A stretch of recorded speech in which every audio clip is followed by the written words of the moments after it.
पिछले एपिसोड में vice demon God यांग वेंजाओ का यूज करने के लिए रेडी हो गया था ताकि वो इसका यूज करके स्नेक डीमन पिलर को फिर से बना सके। लेकिन तभी हम देखते हैं कि हाओ चुन और उसके साथी भी उसे बचाने के लिए यहाँ पर आ गए थे, जो कि यहाँ के नजारे को देखते ही पूरी तरह से हैरान हो जाते हैं और वे समझ जाते हैं कि शायद उनको यहाँ पर आने में देरी हो गई। लेकिन वहीं हम देखते हैं कि चेन को इसके बारे में काफी चिंता होती है और इसीलिए वो इसे किसी भी तरह से बचाना चाहती थी। मगर वहीं अब हम देखते हैं कि स्नेक डीमन की पावर भी एक्टिवेट हो गई होती है और इसीलिए वे इसे रोकने के लिए कुछ भी नहीं कर पाते। लेकिन इसके बाद हम देखते हैं कि स्नेक डीमन का पावर यांग वेंजाओ को कोई चांस नहीं देता और फिर हम देखते हैं कि वो अपने पावर को इसके बॉडी में डालने लगता है, जिसके वजह से यांग वेंजाओ पूरी तरह से इसके कंट्रोल में हो गया था। जिसके बाद हम देखते हैं कि वाइस डीमन गॉड भी इस बात से काफी खुश हो गया था और कहने लगता है कि ये काम तो बिल्कुल परफेक्ट हो गया, क्योंकि तुम्हारे पास में एक ऐसी रेयर टैलेंट है जो कि आर्टिफैक्ट के साथ में रेजोनेट कर सकती है। इसके बाद हम देखते हैं कि वो जोर जोर से हंसने लगता है और कहता है कि तुम्हारे शानदार टैलेंट के लिए थैंक यू, क्योंकि इसके वजह से न केवल स्नेक डीमन पिलर रिपेयर होगा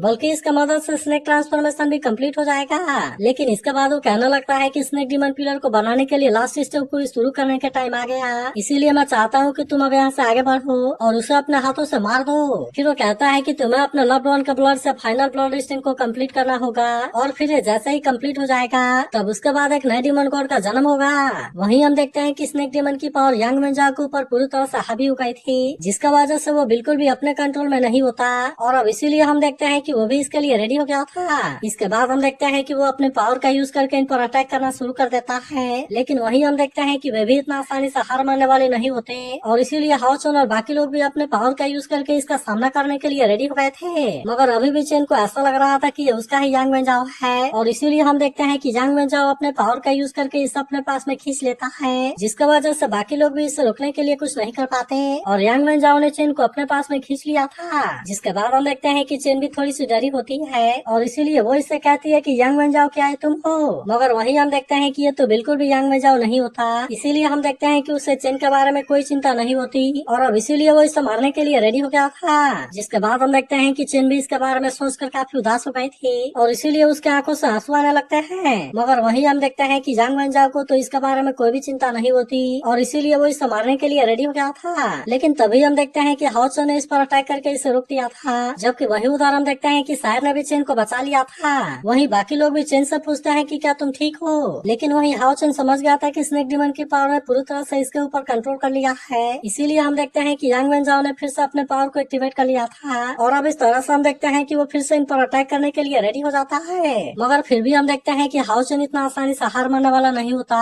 और कहता है कि इसे सही करने का कोई न कोई तरीका तो जरूर होगा। लेकिन वहीं हम देखते हैं कि यांग वेंजाओ अब रुकने वाला नहीं होता, इसीलिए वो फिर से अपने पावर का यूज करके इसके ऊपर अटैक करना शुरू कर देता है, जिसका वजह से इनके बीच में बहुत ही शानदार फाइट होने लगी थी। मगर फिर भी हम देखते हैं कि हाओ चुन ने इसके अटैक से अपने आप को बचा लिया था और इसीलिए यांग वेंजाओ इसका कुछ भी नहीं कर पाता। लेकिन तभी इसी बीच हम देखते हैं कि हानु भी अपने पावर का यूज करने के लिए रेडी हो गया था और वो अपने पावर का यूज करके इसे कैद कर देता है। जिसके बाद हम देखते हैं कि हाओ चुन भी इस पर अपने पावर का यूज करने के लिए रेडी हो गया था ताकि वो किसी तरह से इसे होश में ला सके। मगर वहीं हम देखते हैं कि चेन को भी इसके बारे में चिंता होने लगती है और इसीलिए वो भी सोचने लगती है कि क्या वो होश में आ पाएगा। मगर वहीं हम देखते हैं कि यांग वेंजाओ भी इतना आसानी से हार मानने वाला नहीं होता, इसीलिए वो भी अपने स्नेक डीमन वाले पावर का यूज करने के लिए रेडी हो गया था, जिसके वजह से हम देखते हैं कि वे इसके सामने कुछ भी नहीं कर पाते और इस तरह से यांग वेंजाओ ने अपने आप को आजाद करा लिया था। जिसके बाद हम देखते हैं कि हाओ चुन भी इस बात से परेशान हो गया था और कहता है कि हमारा ये प्लान तो फेल हो गया। लेकिन वहीं हम देखते हैं कि यांग वेंजाओ इनके ऊपर काफी गुस्सा हो गया था और कहने लगता है कि तुम सब यहीं पर मारे जाओगे और इसके बाद हम देखते हैं कि वो अपने पावर का भी यूज करके अटैक करना शुरू कर देता है। लेकिन फिर भी हम देखते हैं कि हाओ चुन और उसके साथ इतना आसानी से हार मानने वाले नहीं होते और इसीलिए वो अभी भी इसका सामना करने के लिए रेडी होता है। लेकिन हम देखते हैं कि उसकी ये पावर असल में बहुत खतरनाक होती है और लिन सिन कहता है ऐसा लगता है कि इसकी स्पिरिचुअल पावर अनलिमिटेड हो गई है। तब इस पर सिमा सियान कहता है कि हम सीधे इसके स्पेल को ही खत्म क्यों नहीं कर देते, लेकिन इस पर हाओ चुन कहता है कि हम ऐसा बिल्कुल भी कुछ नहीं कर सकते, क्योंकि असल में मैजिक टैलिस्मन और यांग वेंजाओ एक साथ में मर्ज हो गए हैं, जिसके वजह से अगर हमने मैजिक स्पेल को डिस्ट्रॉय किया तब इसका वजह से यांग वेंजाओ भी मर जाएगा। तभी इसी बीच हम देखते हैं कि यांग वेंजाओ वेंग युआन के ऊपर अटैक करने के लिए कोशिश करता है, लेकिन वेंग युआन ने भी अपने आप को बहुत ही आसानी से बचा लिया था। लेकिन वहीं हम देखते हैं कि हानु भी इस बात से काफी परेशान हो गया था और कहता है कि क्या हम केवल यांग वेंजाओ को इसी तरह से डीमन बनते हुए देखने वाले हैं। तभी लिन सिन भी कहने लगता है कि अलायंस में अब तक इसका कोई रिकॉर्ड नहीं है जिसमें डीमन ने किसी इंसान को पजेस करके जिंदा बचा हो। मगर तभी चेन कहने लगती है कि मेरे पास में इसके लिए एक आइडिया है और वो हाओ चुन से इससे कहती है कि क्या तुम इससे फिर से ट्रैप कर सकते हो। तब इसके ऐसी बात सुनकर हाओ चन उससे पूछता है कि तुम्हारा क्या प्लान है, लेकिन इस पर चेन केवल इतना कहती है कि तुम मेरे ऊपर यकीन रखो।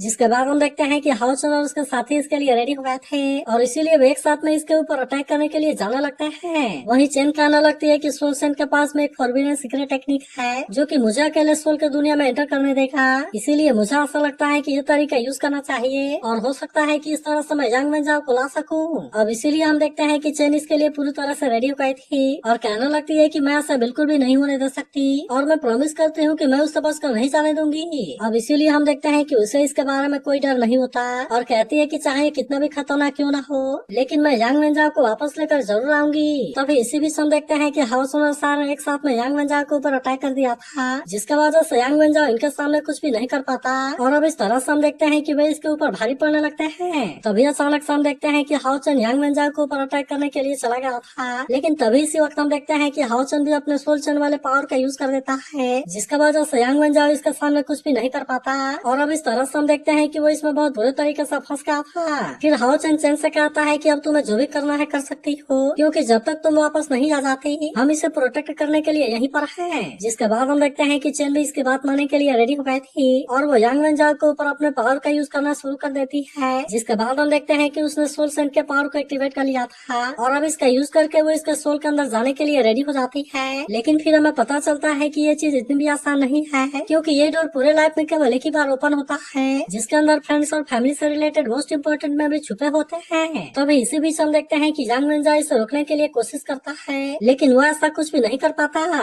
जिसके बाद हम देखते हैं कि चेन स्टोर के सामने भी आ गई थी, जहाँ वो कहने लगती है कि यांग वेंजाओ तुम तो बहुत बड़े मूर्ख हो, क्योंकि मैं तो असल में तुम्हें ही बचाने के लिए यहाँ पर आई हूँ। इसके बाद हम देखते हैं कि चेन जैसे ही इसे टच करती है तब यहाँ पर कोई पावर एक्टिवेट होती है और इसके बाद चेन जब अपनी आंखें खोलती है तो उसे अपने सामने बचपन का होली सिटी दिखाई देता है। फिर हम देखते हैं कि बचपन में यांग वेंजाओ ने चेन को प्रपोज किया था और कहा था कि जब मैं बड़ा हो जाऊंगा तो तुमसे शादी करूंगा, लेकिन अब हम देखते हैं कि चेन इसके बारे में कुछ भी नहीं बोल पाती और कहती है कि ये तो असल में उस समय हुआ था। तभी यांग वेंजाओ कहने लगता है कि क्या तुम इसके बारे में भूल गई, क्योंकि तुमने ही कहा था कि जब मैं बड़ा हो जाऊंगा तो तुम मुझसे शादी करोगी। तब इसके बारे में सुनते ही चेन भी इस बात से हैरान हो जाती है, लेकिन तभी इसी वक्त हम देखते हैं कि स्नेक डिमन यहाँ पर अटैक करने के लिए आ गया था, जिसे देखते ही यांग वेंजाओ इसके साथ में फाइट करने के लिए रेडी हो जाता है और फिर कहता है कि तुम यहाँ पर क्यों आए, और इसी के साथ वो चेन से कहता है कि तुम मेरे पीछे छुप जाओ। तभी हम देखते हैं कि स्नेक डिमन फिर से चेन के ऊपर अटैक करने के लिए जाने लगता है, लेकिन यांग वेंजाओ भी इतना आसानी से इसके सामने हार मानने वाला नहीं होता और फिर हम देखते हैं कि वो चेन को बचाने के लिए इसके साथ में फाइट करने के लिए रेडी हो गया था। तभी हम देखते हैं कि चेन को भी यांग वेंजाओ के बारे में चिंता होने लगती है, लेकिन इस पर यांग वेंजाओ कहता है कि तुम यहाँ पर मत आना। तब इस पर स्नेक डिमन कहता है कि क्या तुम्हारे स्थिर बुद्धि के पीछे का यही कारण है। तब इस पर स्नेक डिमन कहता है कि क्या तुम्हारा सही होने का यही वजह है, और फिर हम देखते हैं कि वो फाइट करते हुए किसी फील्ड में एंटर हो गए थे। तभी स्नेक डिमन कहने लगता है कि तुम मेरे सामने कुछ भी नहीं कर सकते और इसीलिए यहाँ पर तुम्हारी सारी मेहनत बेकार है, तुमने हार मानने के लिए रेडी नहीं था, इसीलिए स्नेक डिमन ने उसके ऊपर अटैक कर दिया था। फिर वो कहने लगता है कि तुम अपने सोल को पूरी तरह से मुझे दे दो, क्योंकि उसके तुरंत बाद तुम एक सुप्रीम डिमन गॉड बन जाओगे। लेकिन इसके बाद भी हम देखते हैं कि यांग वेंजाओ इसके बात मानने वाला नहीं होता और वो इसके ऊपर अटैक करने के लिए कोशिश करता है, मगर अभी भी हम देखते हैं कि स्नेक डिमन ने इसे बहुत आसानी से रोक लिया था। इसके बाद वो इसके गर्दन को भी पकड़ लेता है और फिर उससे कहता है कि आखिरकार तुम किस चीज का वेट कर रहे हो, मगर यांग वेंजाओ को अभी भी इसके बारे में कोई चिंता नहीं होती और वो उससे कहता है कि तुम केवल सपना देख रहे हो, क्योंकि मैं कभी भी तुम्हें चेन को हट नहीं करने दूंगा। जिसके बाद हम देखते हैं कि स्नेक डिमन इस बात से इसके ऊपर गुस्सा हो गया था, इसीलिए वो इसे नीचे पटक देता है और फिर हम देखते हैं कि उसने अपने पावर का यूज करके इसके ऊपर अटैक कर दिया था, जिसे रोकने के लिए यांग वेंजाओ कुछ भी नहीं कर पाता और अब इसीलिए हम देखते हैं कि वो इसमें बहुत बुरे तरीके से इंजर्ड हो गया था। लेकिन इसके बाद भी हम देखते हैं कि यांग वेंजाओ उसकी बात मानने के लिए रेडी नहीं था और कहता है कि चाहे तुम इसके लिए मुझे 100 बार मार दो, लेकिन फिर भी इसके लिए मेरा जवाब वही रहेगा। तब इसके ऐसी बात सुनकर स्नेक डिमन उससे कहता है कि भले ये तुम्हारी मूर्खता है, लेकिन फिर भी तुम्हारे साहस के लिए तुम्हारा तारीफ करना तो बनता है, क्योंकि अगर तुम्हारा सोल मेरे साथ में मर्ज नहीं हुआ तब इस तरह से मैं सच में इनकम्प्लीट रहूंगा। लेकिन फिर भी तुम्हें पता होना चाहिए कि यही चीज हजारों लोगों की जान लेगी, जो कि ब्लड स्टेन को मुश्किल से ही पूरा कर सकता है। लेकिन इसके बाद हम देखते हैं कि वो अब इससे कोई भी चांस देने वाला नहीं होता, इसीलिए वो अपने पावर का यूज करके इसके ऊपर अटैक करने के लिए रेडी हो जाता है और कहता है कि अब तुम यहाँ पर मरने के लिए रेडी हो जाओ। इसके बाद हम देखते हैं कि उसने अपने स्नेक को बाहर निकाल लिया था और इसका यूज करके इसे मारने के लिए रेडी हो जाता है। लेकिन वहीं हम देखते हैं कि यांग वेंजाओ चेन के बारे में याद करने लगता है और कहता है कि चेन तुम इसके लिए मुझे माफ कर देना, क्योंकि मैं अब तुम्हें प्रोटेक्ट नहीं कर सकता। वहीं हम देखते हैं कि स्नेक डीमन इसे मारने के लिए पूरी तरह से रेडी था, लेकिन तभी इसी वक्त हम देखते हैं कि चेन यहाँ पर आ गई थी और उसने अपने पावर का यूज करके इसे बहुत ही आसानी से रोक लिया था। लेकिन वहीं हम देखते हैं कि स्नेक डीमन को इसके बारे में कोई भी चिंता नहीं होती, बल्कि वो चेन को यहाँ पर देख और ज्यादा खुश हो जाता है और कहता है कि तुम तो मरने के लिए खुद ही यहाँ पर आ गई। वहीं हम देखते हैं कि यांग वेंजाओ को भी चेन के बारे में चिंता होने लगती है, लेकिन तभी हम देखते हैं कि चेन इसके चारों तरफ बैरियर लगा देती है और फिर उससे कहती है कि तुम्हें भी इसके बारे में चिंता करने की कोई जरूरत नहीं है, क्योंकि मैं तुम्हें बचाने के लिए यहाँ पर आ गई हूँ। लेकिन फिर भी हम देखते हैं कि यांग वेंजाओ इसके लिए परेशान था, क्योंकि उसे ऐसा लग रहा था कि चेन उसके सामने कुछ भी नहीं कर पाएगी। वहीं उधर हम देखते हैं कि स्नेक डीमन काफी खुश होता है और फिर कहता है कि ब्लड स्टोन बहुत ही आसानी से कंप्लीट हो जाएगा। लेकिन अभी भी हम देखते हैं कि यांग वेंजाओ को चेन के बारे में चिंता थी, इसीलिए वो इससे कहता है कि तुम यहाँ से चली जाओ, क्योंकि आखिरकार वह तो एक डीमन गॉड है। लेकिन वहीं हम देखते हैं कि चेन को इसके बारे में कोई भी चिंता नहीं होती और वो कहती है कि मैं भी तो असल में एक सोल सेंट हूँ। और इसके बाद हम देखते हैं कि उसने अपने पावर को एक्टिवेट कर लिया था। तभी अचानक से हम देखते हैं कि स्नेक डीमन इसके ऊपर अटैक करने के लिए जाता है, लेकिन वो असल में अब इसके सामने कुछ भी नहीं कर पाता और अब इसीलिए हम देखते हैं कि वो इस बात से काफी हैरान हो गया था। लेकिन वहीं हम देखते हैं कि चेन अब इसे कोई चांस नहीं देना चाहती थी, इसीलिए वो इसके बारे में कोई देरी नहीं करती और फिर हम देखते हैं कि वो अपने पावर का यूज करके सोल गेट को एक्टिवेट करने लगती है, जिससे देख स्नेक डीमन पूरी तरह से हैरान हो गया था। तभी अचानक से हम देखते हैं कि मैगडल इसके ऊपर अटैक करने के लिए आता है, लेकिन स्नेक डीमन ने अपने पावर का यूज करके इसे बहुत ही आसानी से रोक लिया था और अब इसीलिए हम देखते हैं कि मैगडल इसके सामने कुछ भी नहीं कर पाता। तभी स्नेक डीमन कहने लगता है कि मुझे इसके बारे में कोई डर नहीं है, क्योंकि चाहे तुम यहाँ पर कितने भी मॉन्स्टर को समन कर लो, लेकिन वे सभी यहाँ पर मारे जाएंगे। लेकिन तभी हम देखते हैं कि चेन भी इसके ऊपर गुस्सा हो जाती है और कहती है तुमसे किसने कहा कि मैं यहाँ पर मॉन्स्टर को समन करने वाली हूँ। तभी इसी वक्त हम देखते हैं कि सोल गेट में असल में हॉचोन और उसके साथी आने लगते हैं, जिससे देख स्नेक डीमन भी इस बात से पूरी तरह हैरान हो गया था। तभी चेन उसे कहने लगती है कि तुमने इसके बारे में गलत समझ लिया, क्योंकि मैंने तो यहाँ पर अपने टीममेट्स को समन किया है और अब इसीलिए चलो मैं भी देखती हूँ कि तुम यहाँ पर क्या कर पाते हो। मगर वहीं हम देखते हैं कि स्नेक डीमन की हालत पूरी तरह से खराब हो गई थी और अब इसीलिए वो इसके बारे में कुछ भी नहीं बोल पाता।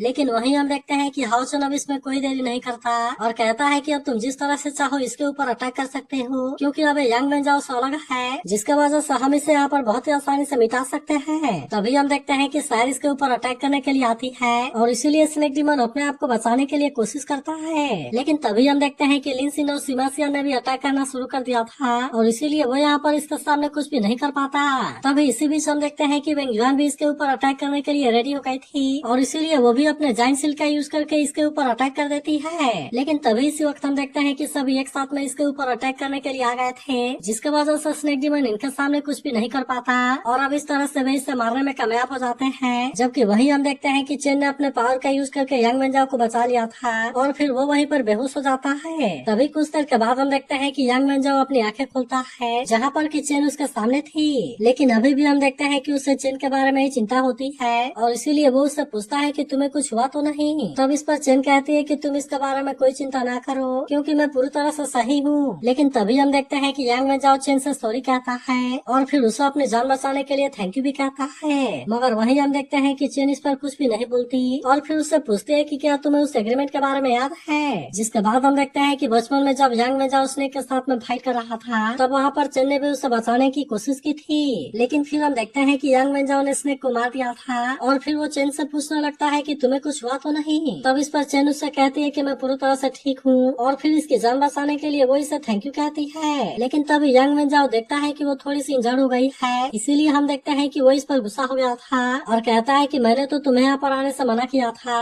और कहा था ना कि तुम यहाँ पर छुप जाओ। तब इसके ऐसी बात सुनकर चेन कहती है कि मैं तो तुम्हें प्रोटेक्ट करना चाहती थी, जिस पर यांग वेंजाओ गुस्सा में बोल देता है कि मुझे तुम्हारे प्रोटेक्शन की कोई जरूरत नहीं है, क्योंकि तुम्हारे पास में अभी इसके लिए एबिलिटी नहीं है। लेकिन अब इसके बारे में सुनते ही चेन इस बात से काफी उदास हो गई थी, क्योंकि बाकी लड़के भी बिल्कुल इसी तरीके से उसका मजाक उड़ाया करते थे और कहते थे कि तुम्हारे पास में तो कोई मैजिक नहीं है। अब इसीलिए हम देखते हैं कि चेन इसे छूने भी नहीं देती और फिर रोते हुए कहने लगती है कि यांग वेंजाओ तुम भी बुरे हो। लेकिन फिर वो कहने लगती है कि अगर किसी दिन मैं तुमसे ज्यादा ताकतवर बन गई तो फिर तुम क्या करोगे। तब इसके ऐसी बात सुनकर यांग वेंजाओ ने कहा था कि अगर किसी दिन ऐसा हो गया तो फिर तुम जो चाहोगी वो करूंगा। अब इसीलिए हम देखते हैं कि यांग वेंजाओ को इसके बारे में याद आ जाता है। इसके बाद चेन उससे कहती है कि क्या मैं तुमसे अच्छी हूँ, जिस पर यांग वेंजाओ पूछता है कि आखिरकार तुम क्या चाहती हो। तब इस पर चेन कहती है कि अगर मैं तुमसे बेटर हूँ तो फिर तुम मुझे अपना फियांसे क्यों नहीं बोलते। जिसके बाद हम देखते हैं कि यांग यांग मेंजाओ इस बात से थोड़ा सा परेशान हो गया था और फिर उससे कहता है कि नहीं, ऐसा नहीं हो सकता और ये पॉसिबल नहीं है। लेकिन अभी भी हम देखते हैं कि चेन मानने वाली नहीं होती और कहती है कि तुम तो एक नाइट हो, लेकिन क्या इसके बाद भी तुम अपने एग्रीमेंट को ब्रेक करना चाहते हो। जिसके बाद हम देखते हैं कि यांग मेंजाओ इस बात से काफी परेशान हो गया था क्योंकि अब उसके पास में और कोई रास्ता नहीं होता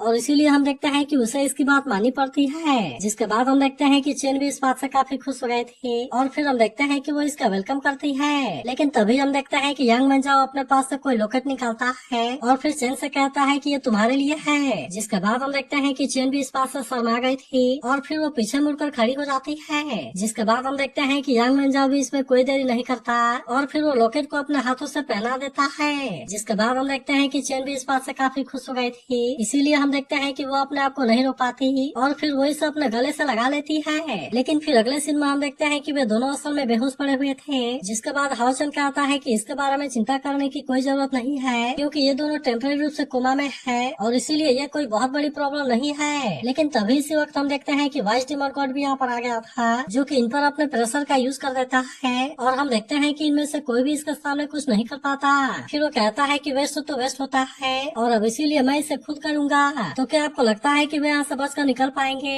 इसके बारे में कमेंट करके जरूर बताना और अगर आप इसके अगले एपिसोड के लिए एक्साइटेड हो तो इस वीडियो को लाइक और इस पर एक कमेंट जरूर कर देना।